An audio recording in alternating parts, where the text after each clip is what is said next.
Man is thus far the only creature in this galaxy who's been able to come up with a device that will run on imaginary fuel. That's right. Stand back, all you mutants and also-rans, and let some real beings through. A fellow once mused, there are two circumstances in which pride would not be totally out of order. One being, in the few instances wherein a man actually has something to be proud of, and the other in the even rarer cases of a man understanding what pride is. Given the two perceived choices, the reason that the ordinary continue to try and regulate behavior, even though their successes are acknowledged to be spotty and problematic, is because they sense that any attempt in the alternative will prove even more embarrassing. Thus, though morality, religion, and politics never reach operational perfection, they still fail less than not trying at all. On one world, the creatures have their choice. They can either believe that they are ill or not. But in either case, they're not. And neither group can realize it. So, mused a man, if you turn an optimist inside out, you get a pessimist. So,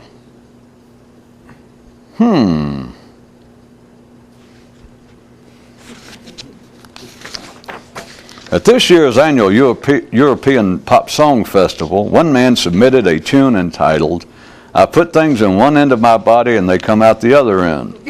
And his mind quickly pointed out, "Don't look at me, I had no part in it." Those who complain actually have more to complain about than they realize.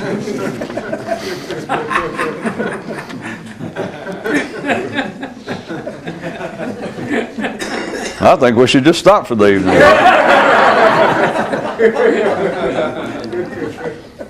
Except I have this load of complaints to read. As a warrior was reading the writings of an ordinary author who was attempting to describe the great mystical quest, and which included the statement, quoting, "One of the advantages of the enlightened is that they can remember their past lives," he could only shake his head and think, they can't get any of it right. Those self-affected reveal little in way of a self. What impact has dreams on dreams? All talk regarding meaningless matters, whether about science, religion, politics, or finances, is no more than low common gossip and unworthy of an intelligent man's attention. As a form of exercise, mental gymnastics can pass, but as fodder for discussions, it utterly fails. And avocational speculation, when it turns to conclusions, is no longer a hobby, but a poison. Only those who know can say, this is this and that is that for certain.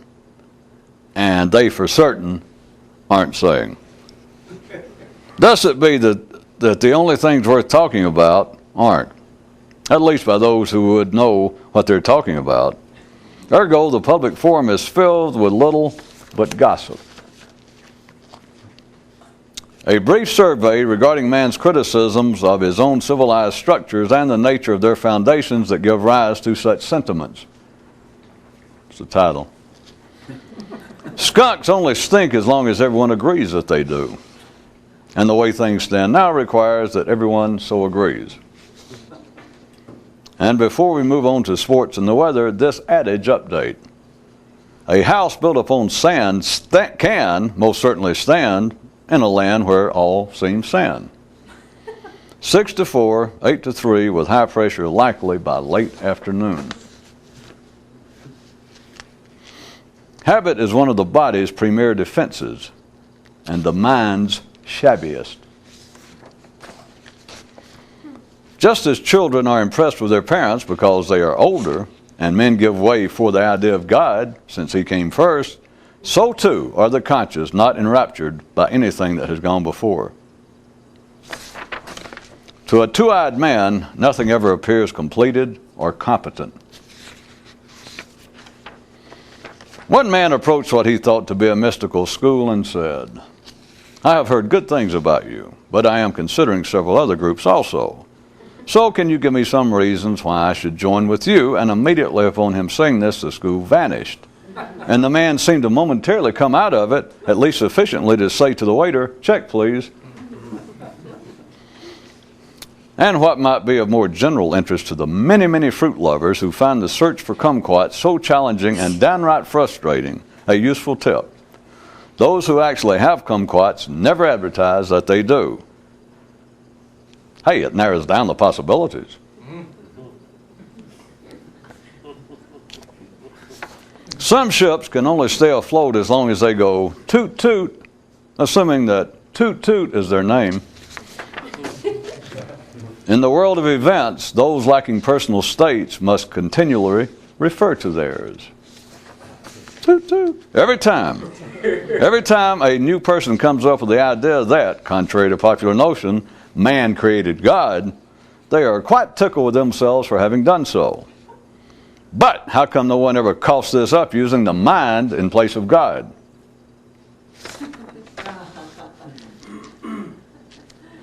The man agreed to have the operation, but only if the doctor would guarantee that there would afterwards be no protracted healing process, that immediately at the conclusion of the surgery he'd either be well or dead. And the doctor snortingly replied, "What do you want, an operation or enlightenment?" People of small, ordinary minds discuss the world of events, while those a bit further up front in the parade give states a shot, to not much avail, which continues to leave the field pretty wide open and untouched. One man eventually came to the firm conclusion that to his own detriment, he talked too much, notwithstanding the fact that he'd lost his tongue in the war. A lad asked his dad, "What is the difference between criticism and complaining?" A dung beetle with a high school diploma. Religion and collective mores condemn vanity but lack the understanding of why. For what is afoot is the fact that, to become conscious, one cannot participate in supporting any illusion. The difference between morality and understanding is the difference between behavior and enlightenment, which is the difference between electricity and a toaster oven, which is the difference between life and imagining that you're alive. Long ago, and now safely forgotten, men conceived of the idea of ghosts shortly after they looked in a mirror for the first time. Someone asked a mystic, if no one is as conscious as they can be all of the time, then when a more conscious man is not more conscious, in what condition is he? And the transparent one replied, I'd rather not answer that. After many years of hanging around the station, one day one man got worried and thought, what if I've spent so much time just talking about travel that all of the trains have already gone? And over the PA a voice boomed out, the train you want is never already gone. No indeed, rather it is always here, because it, dear sir, is you. And this so startled a man that he dropped his Milky Way on the floor. Yeah, and you might also note that most of the people who never actually go anywhere prefer to believe that all the trains have gone and left them, and that the whole matter is now totally beyond their control. Why do you think it is that men historically picture Shangri-La as always being on a mountaintop some distance from where they are? Perhaps even an imaginary sight, but still several mountains away from where they now stand. Even those of ordinary intelligence are prepared to do battle with Captain Fate as long as they feel secure that they'll lose.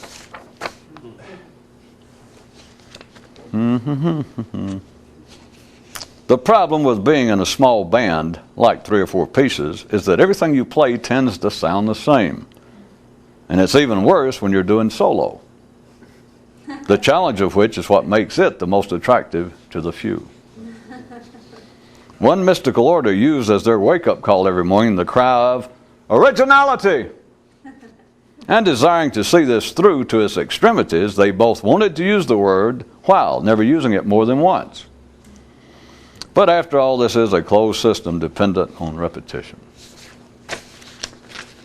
known in some quarters as earth. The reformation and salvation of man are like games of hide and go seek, except all the players are blindfolded all of the time.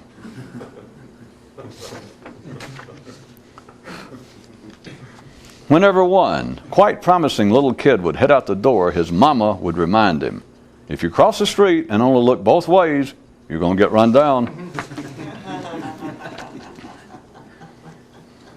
In one knightly order, it was believed that complaining causes armor to rust.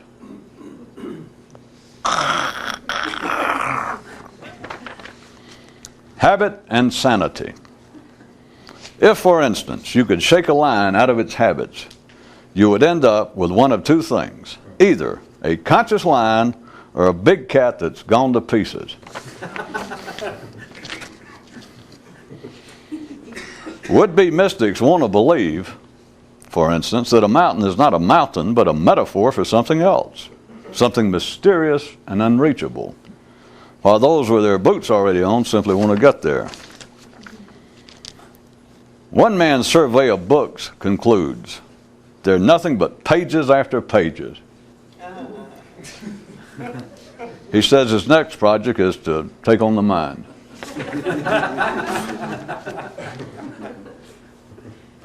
All religions have a tale of their founder having spent some time lost in a wilderness, as though it were some hardship he had to endure.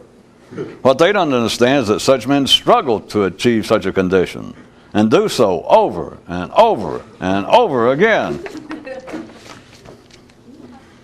Once was a mystical order that had as one of its guiding principles this: there are twin occasions wherein a knight should not speak. One is when he does not understand the subject being discussed, and the other is when he does. Just as a gun can't turn and threaten itself, the mind alone can't shock itself out of its mental habits. Knowing what times trains run is not the same as riding them. A man asked a mystic if ordinary people are actually stupid or just easily satisfied. And the mystic complimented the chap on asking such a nifty question. When you are on the stairs, some seems higher and some seems lower than others. But when you are off, they are all seen to be on the same level. They are all seen to be on the same level. Within the confines of what the collective knows can only exist things known to the collective. There is no out of town until you get out of town. When one active warrior finally recognized who the enemy was, he initially saw the challenge to be how to shoot a target that is constantly in motion, but later came to see it in reverse: how to remember to shoot at a target that is damn near motionless. When one man heard the maxim, God helps those who help himself, he thought, that's all well and good except for the fact that I have to remember to remind God to do it. And if I had that kind of control of attention, I wouldn't need any additional assistance.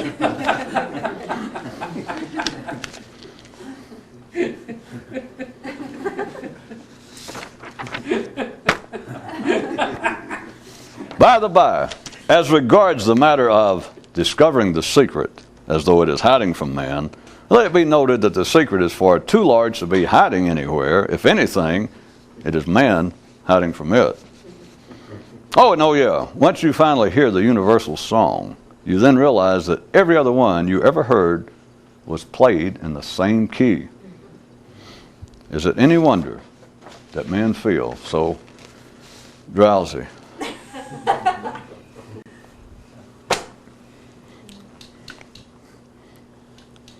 If we looked upon the so-called lower forms of life on this planet,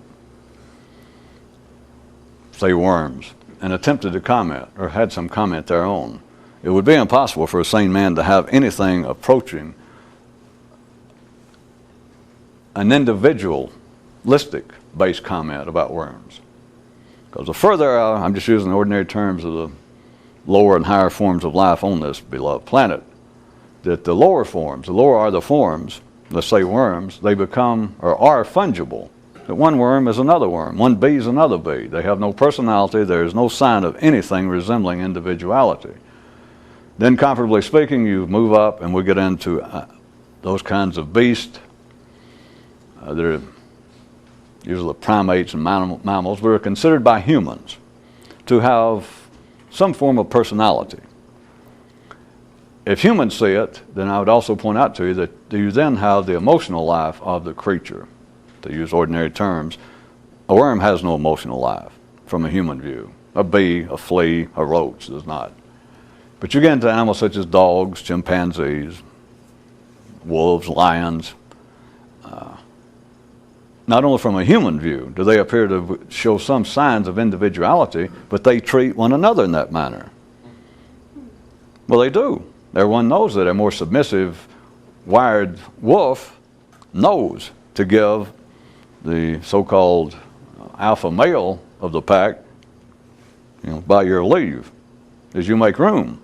They know not in a chimpanzee in a pack that's further down the pecking order. He knows not to give any grief to the head champ. He knows that the head champ is not going to take much shit off anybody. He has a short fuse. He does not like to be fooled with. That's his personality. That's part of being president. Head of the pack.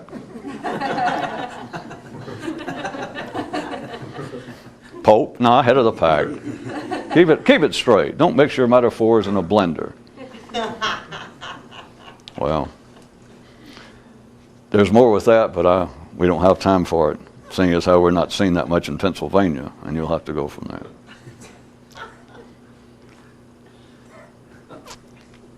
No, I don't even think I'll hint. You either get it or you don't. And you didn't miss anything much.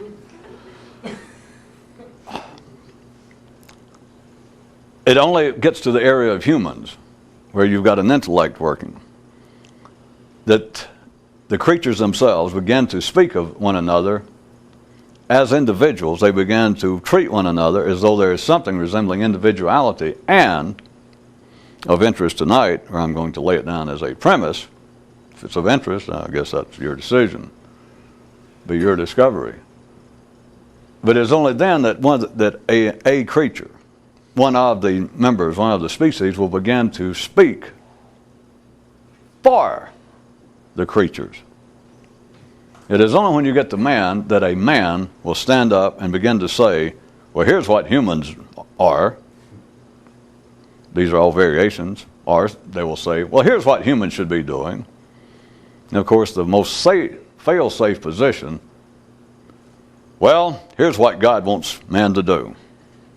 You're so accustomed to hearing it that it's not a matter of whether you accept it, whether you reject it, whether you laugh at it, whether you analyze it. It is just part of the human, not just vocabulary, but it's part of the human experience. But any man who stands up, no matter who it is, any man who stands up and speaks for humanity, or tells you what God wants, the same thing, he reveals one thing, and one thing only. He reveals the local positioning of his intellect. He might as well be mooing, bleeding like anyone else, because no one can speak for life. Put it to you another way. Let's assume that everyone was born, metaphorically, in Athens. No matter how intelligent you are, no matter how sophisticated, let's say you grow up in Athens, you never leave Athens, but you travel the breadth and width of Athens, you experience all that Athens, at that time, let's say, was considered the center of the cultured universe. But no matter what you do, if that's the extent, you're in the same position. Your understanding is limited to Athens, which may have been quite satisfying as far as you knew. But there is a difference, let us say, that if you could get outside of Athens and get up on a hillside, and you look down upon Athens, and you could see, you saw where you were born, speaking genetically, metaphorically, but you actually could see you see where you were born, you see every other part of the city, you see what Athens is in a way that is absolutely impossible if all you do is live there. It is physically impossible, it is literally impossible, and it is metaphorically and symbolically impossible.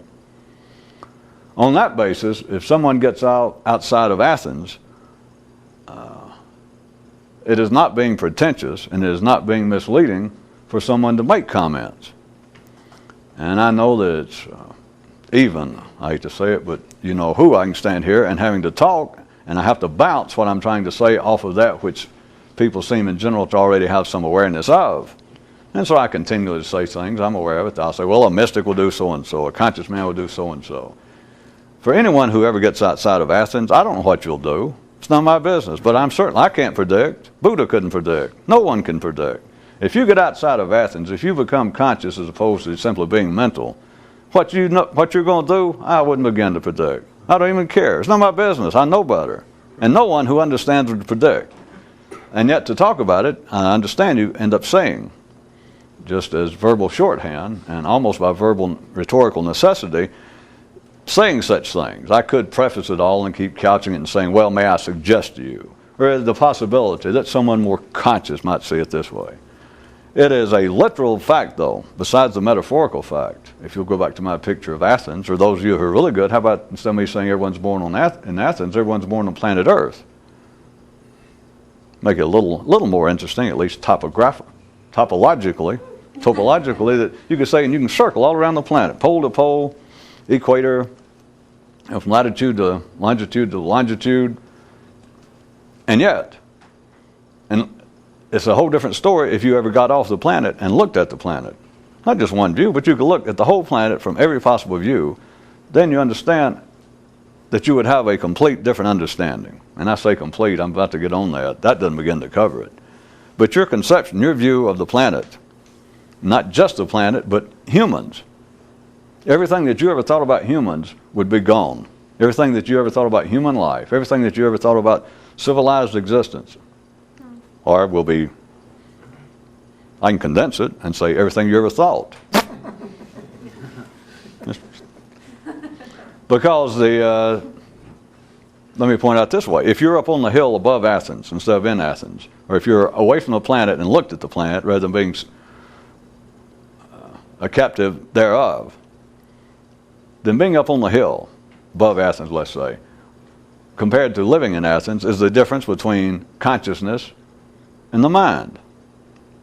Yet it would be the difference between the universal and the local.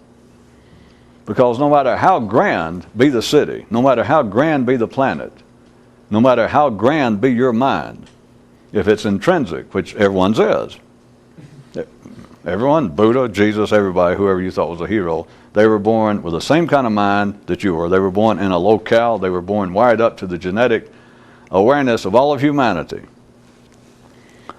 But once you can get away from it, comparably speaking, it is like the difference between the universal and the local, which is why I was doing this to point back at what I said, that anyone, no matter what the guise is, no matter how they present it, anyone who speaks for humanity or God, all they're doing is revealing, well, first off, I assume you know they don't understand anything, but all they're publicly revealing is the local positioning of their consciousness, of their mind. Or they would not begin to say that.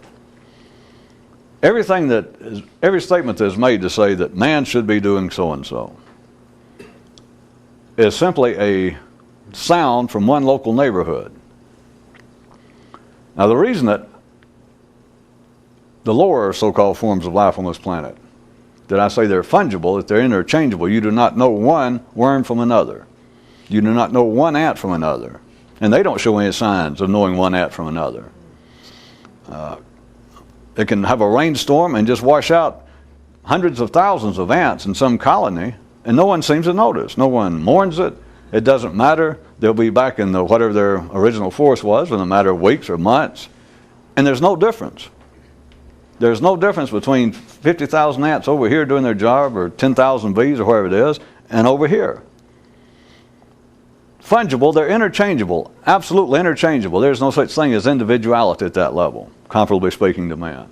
You get into man, physically, the idea of there being individuality is a kind of social illusion, which I'm not going into right now. It's not that big a deal.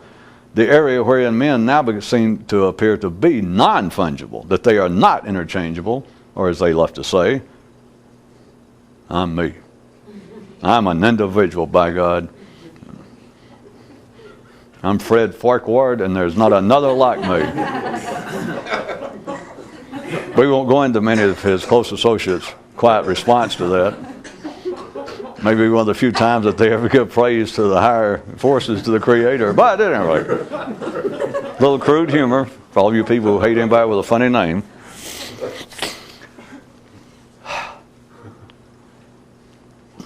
The point I was trying to get to take Athens again as a metaphor for civilization.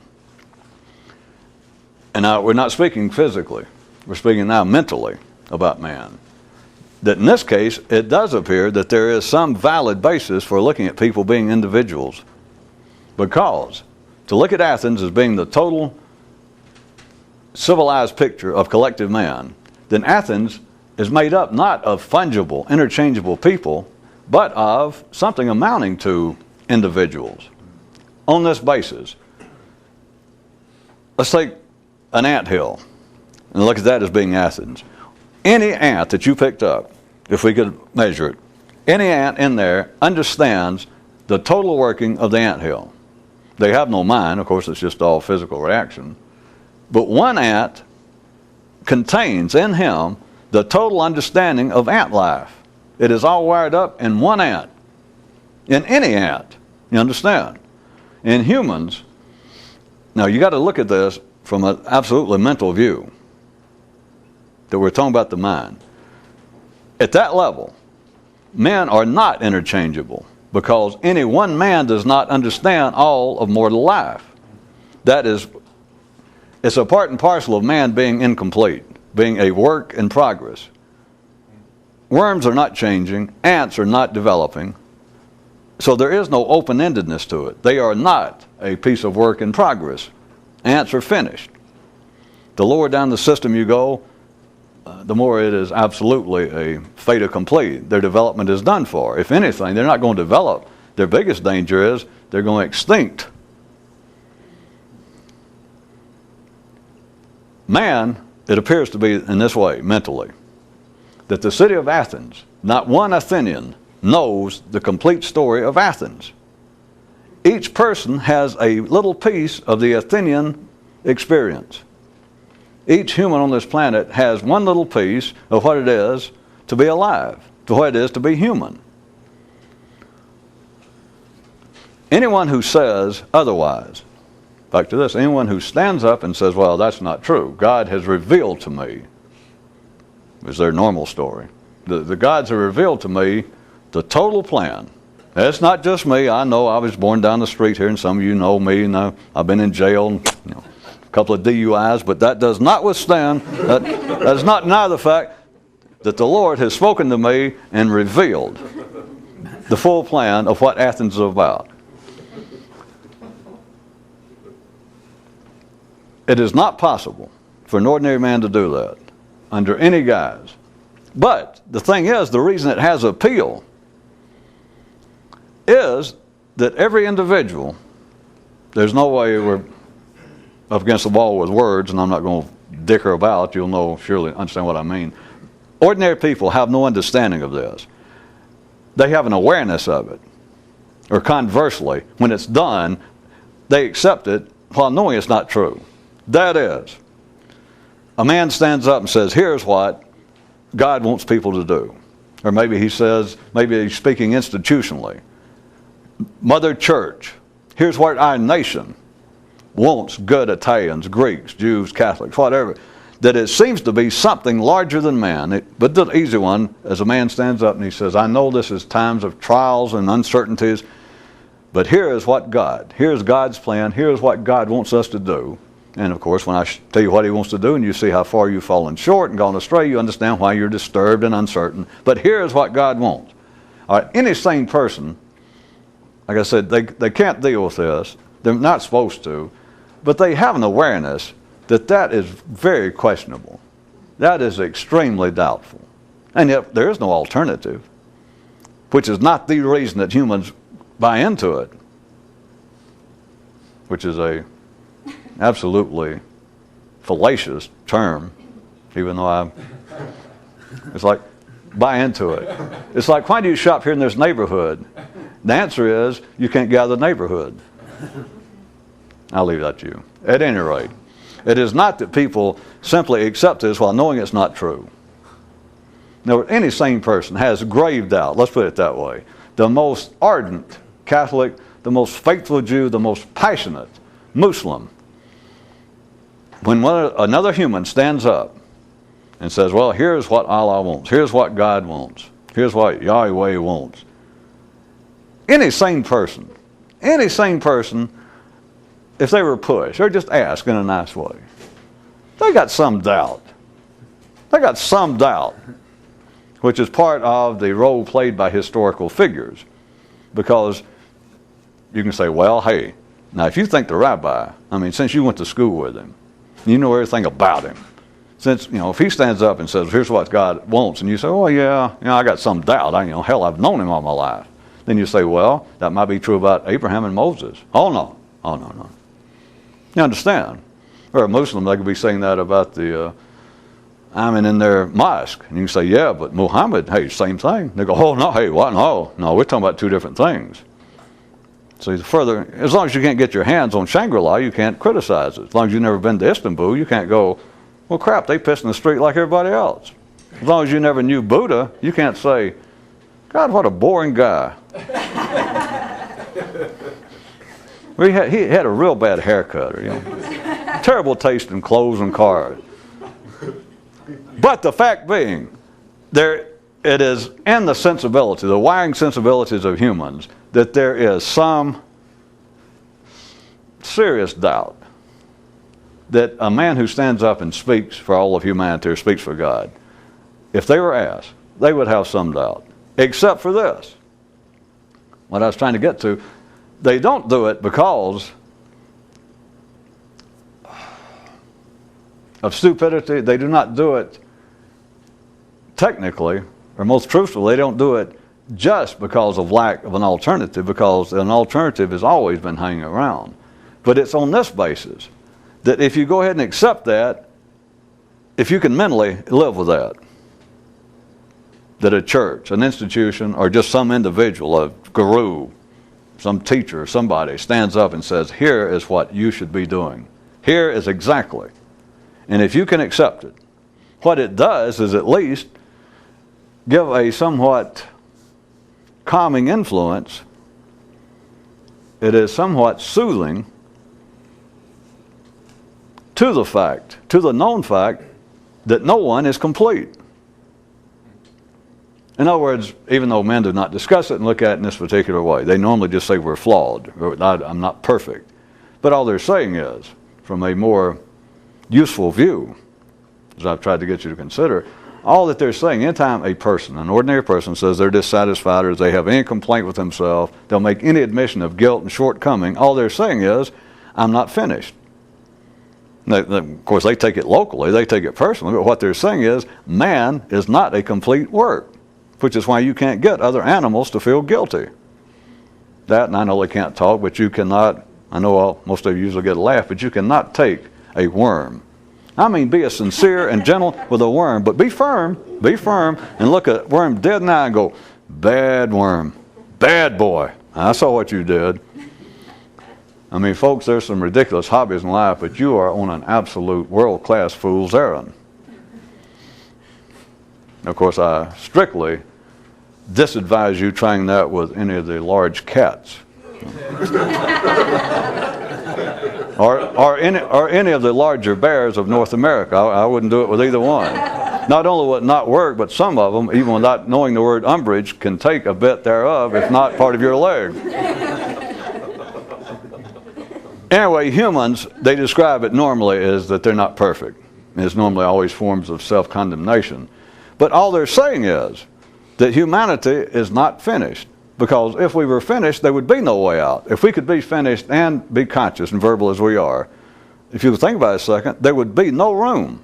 If it had been cut off and we were as finished a product as a lion, as a dog, if we were that finished, there would be no room. If we could still talk and be conscious, there would be no room for guilt. There'd be no room for condemnation. There'd be no room for criticism.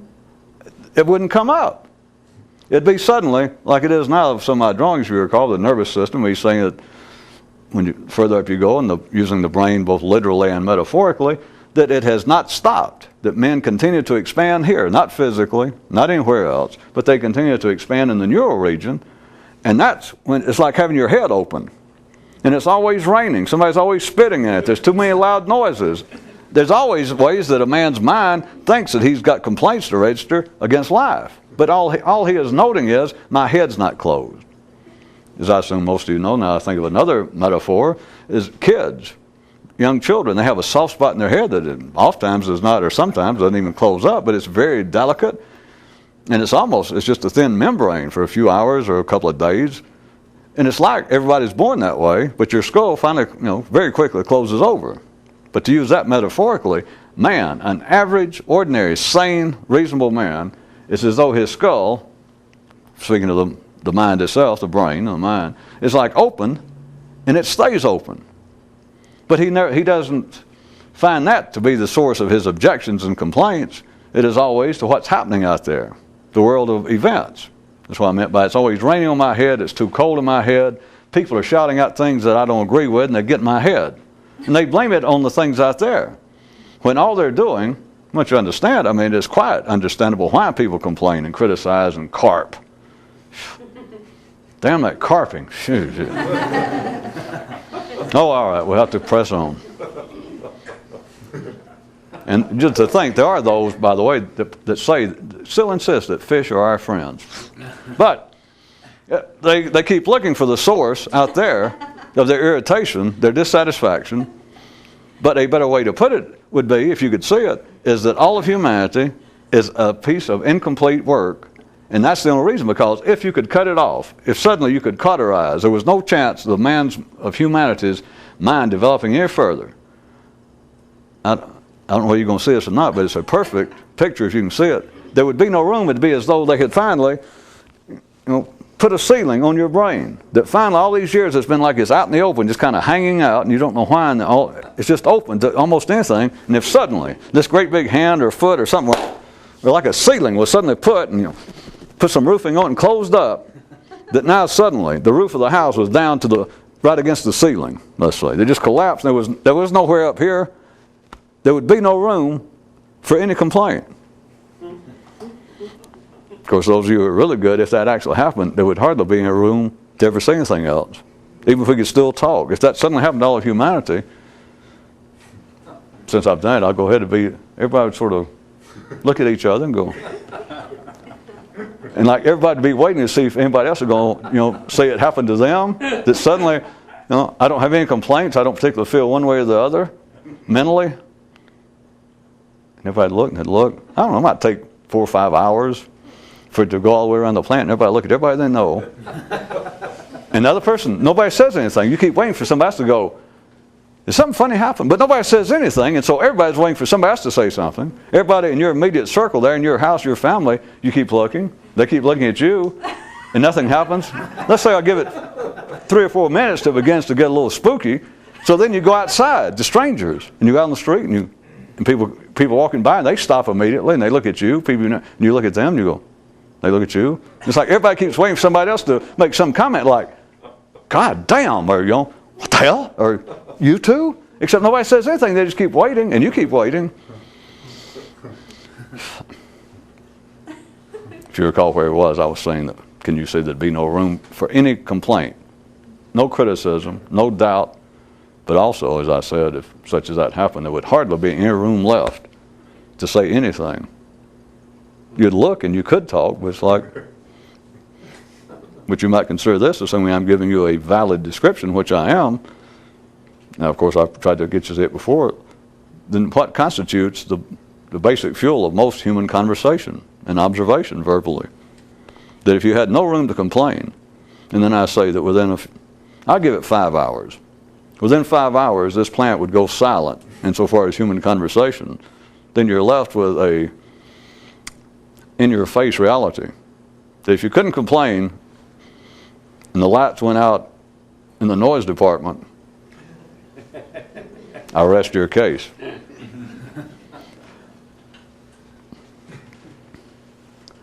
What I was going to get to was, even though I have at times pointed out in various ways that such as this, even though the dilettantes and the would-be warriors and the part-time mystics, the weekenders, continue, always have to dream of what a wondrous, mysterious, faraway thing this is, and I keep saying that it's not.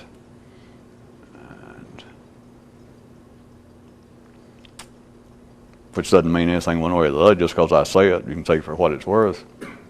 But let's take another tack tonight, what I was going to point out to you for a particular reason, is how far removed actually not everybody else's life is from someone conscious or from a more conscious view. Not physically, because it's not necessary that you're going to live that much of a different life. Again, I repeat, I'm just talking because if you go outside of Athens, I don't know how the hell you act. I'm not even about to predict. And anything I say about, well, a more conscious man would do so and so, is for the sake of making a point. It's not true. It's not me saying, because I do not know. I'm telling you now, nobody knows.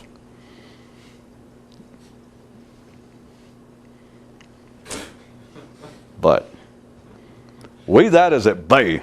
I've got to say something. I'm going to go ahead and say it, and say the mental life of man and everything, the products thereof, civilization.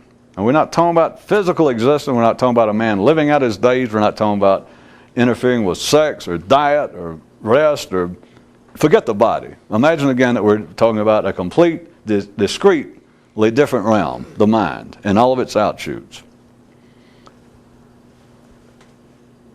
The difference between ordinary people's imagined involvement, or their involvement, their attraction, their interest therein, and that with a more conscious view,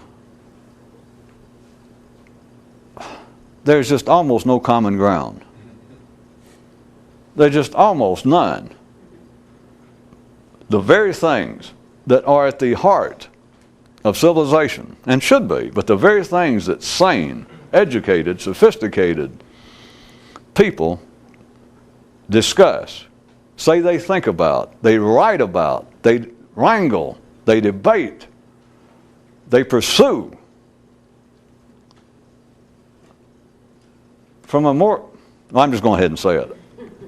Those sorts of things are of almost no interest whatsoever. Oh, why do I keep saying almost? There's just almost no connection between the two. Just none. I repeat one more time. Just because I say that's true, it's not true. I'm making a point. Because who knows? You could be the first person to ever become enlightened and decide, by God, I've got to be mayor of our city. You could, hey, I don't know. You could be the first person to ever awaken consciousness to a higher state and decide, now, I'm going to get rich. That's all I want. I want more. I don't know. You understand?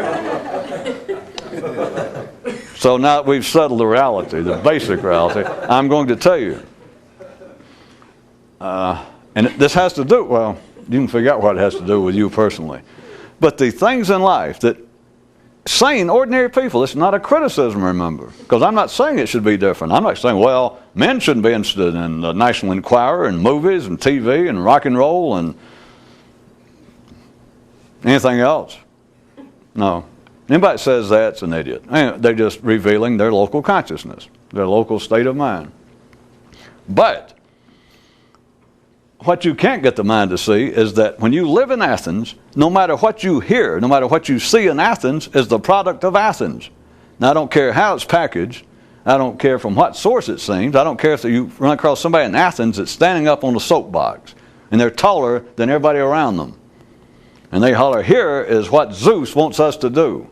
It doesn't matter. If it came out of Athens, what the mind can't conceive of, if it came out of Athens, it's all the same thing. If this is what exists, do you understand that everything that comes out of there comes out of there? I mean, is that so hard to understand? And people's mind go, well, maybe not if you mean it metaphorically. I don't mean it metaphorically. Unless you've got a baby brain, unless your skull is not actually, actually grown over and will protect it, and you still have a real touchy little puny, pissy type brain, then yeah, it's metaphorical, but it's not.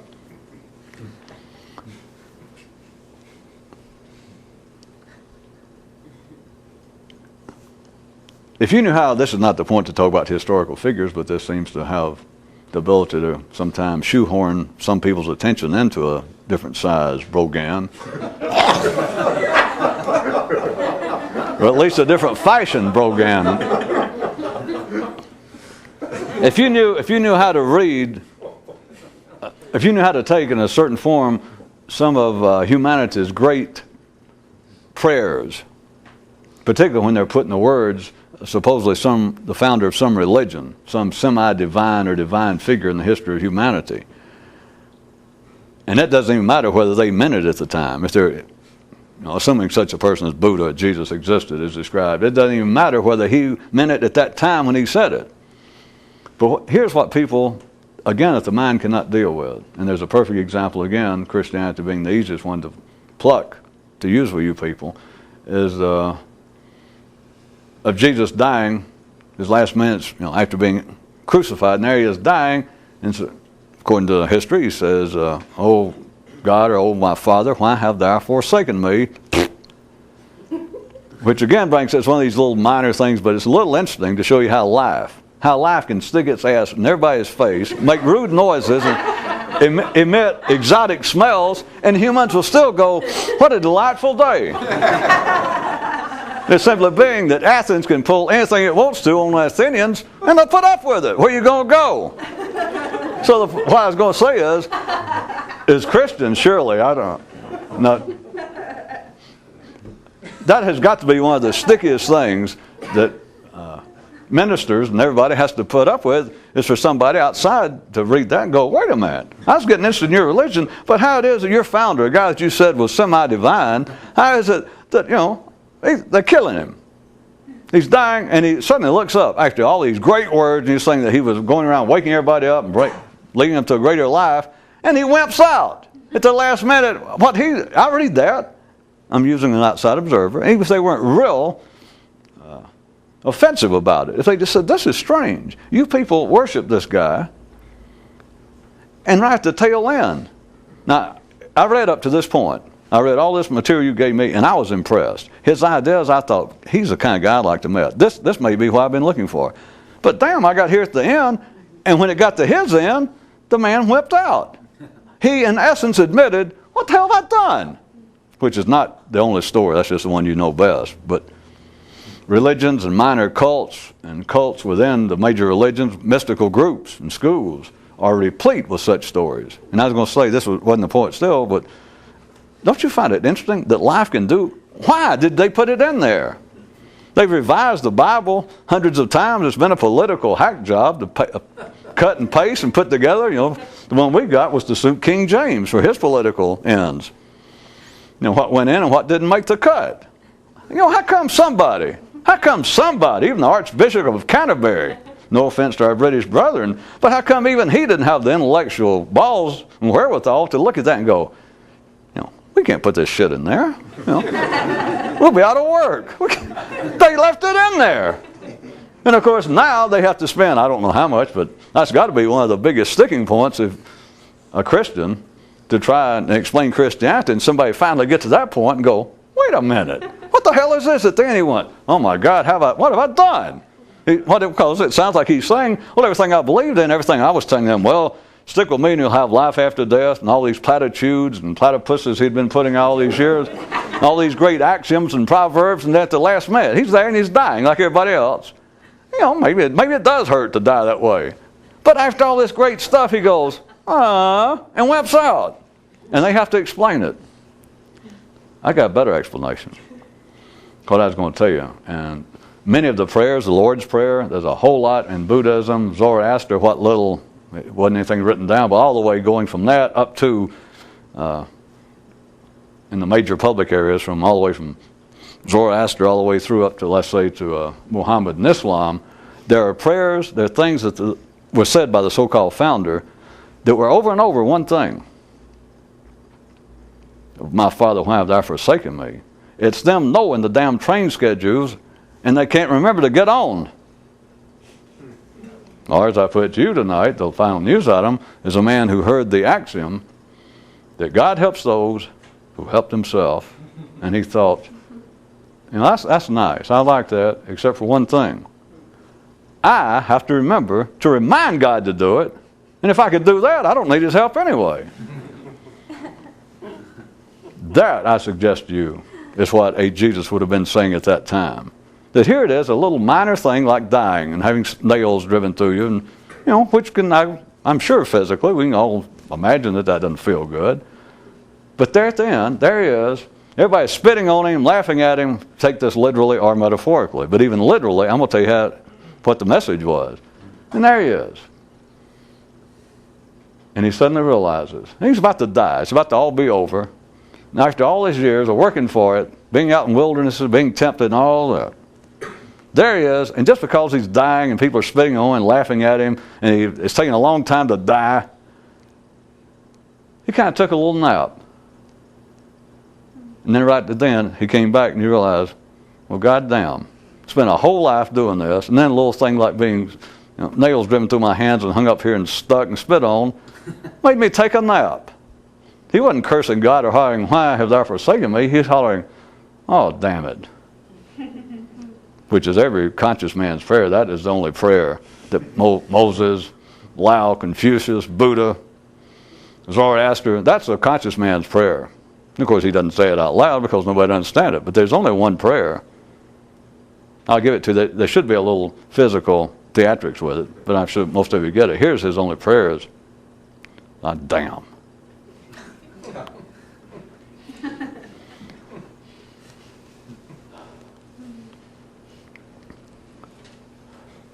Well, someone a bit more conscious, someone who has had the experience, I'll put it to you this way.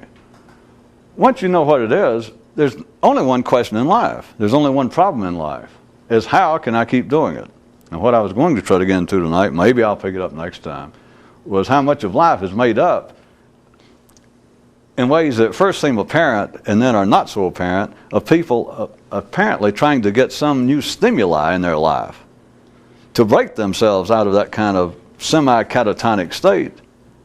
And it appears that way, and yet it's not that way. But what I'm saying to you is, I'm not sure, I'm going back and do it again because I don't like the lack of reaction, the lack of passion.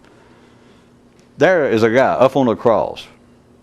Days of humiliation, hours of being up there, or whatever it was, down near a day. They didn't just kill him and get it over with. He's bleeding to death. So let's all assume that, boy, that doesn't feel good. But then someone apparently of his ilk, supposedly a man who had been conscious, and don't worry about it. Somebody asked a mystic tonight, well, if even a conscious person can't be as conscious all the time as they can be, there is this horrible death. And let's just say internally he starts back and he looks down. I hate to put words in his head, but imagine you. I mean, as brilliant, as intellectually dynamic and impressive as most of you are, I'm sure, at least to yourself. Imagine how insightful. But imagine here it is, laying up there, bleeding to death. Nobody particularly gives a damn. They're spitting on you and laughing, having picnics, and there you are. Now, I don't really put words, but you do it yourself. There you are, and you have struggled for all those. Now, he only did it supposedly 30 years or so. But let's assume that he did. He discovered, he knew what it was. He knew the secret. He had been conscious. But there he is. And right at the tail end, just a little minor thing like bleeding to death and being stuck and spit on, and the people down there laughing and having picnics. I'll leave it to you. Imagine it's you, as wonderful as you are, as conscious and damn near as enlightened as you've been at times. But there you are, under those conditions. Can you just imagine that you kind of slip, in your conscious, in your internal state, and sort of look down and maybe internally, maybe have some criticism. I don't know. You understand? Maybe your mind registers, a kind of a minor complaint, right? I mean, under the conditions. Now, I'm better satisfied than you should be. I think you got it. And then he suddenly came out of it and realized, I'm here complaining and criticizing just because I'm dying in all these circumstances. And that's when he didn't say it out loud. But some way, somebody understood enough that they ended up putting in there as words that they claimed to hear. Anyway, he said, God damn. Because he realized, here it is, the tail end, worked all my life, achieved what I wanted personally, and here I am, the final match, just because I'm dying, bleeding to death, being spat on, I got identified with it, I got upset. And so all he was saying, he wasn't cursing God or holding why thou forsaken me. He was back to his old, the only one prayer. Is, well, God damn. So there it is, the final minutes, that he still, like I said, I don't want to put words, but I think you got it. Imagine him looking down what was going on, and just we'll all imagine that it's possible for anyone, even of the ilk of a Buddha or Jesus. You can imagine that he might have looked down just momentarily and had a certain, complaint, felt a certain kind of criticism about, just a complaint about how things are ending up. All right? But then suddenly realized, well, God damn. The whole life, and here at the final minutes, almost did it. I can guarantee you what he wanted to do was get at least one hand out of a nail and go. He didn't need the Romans. He didn't. You got you. All right.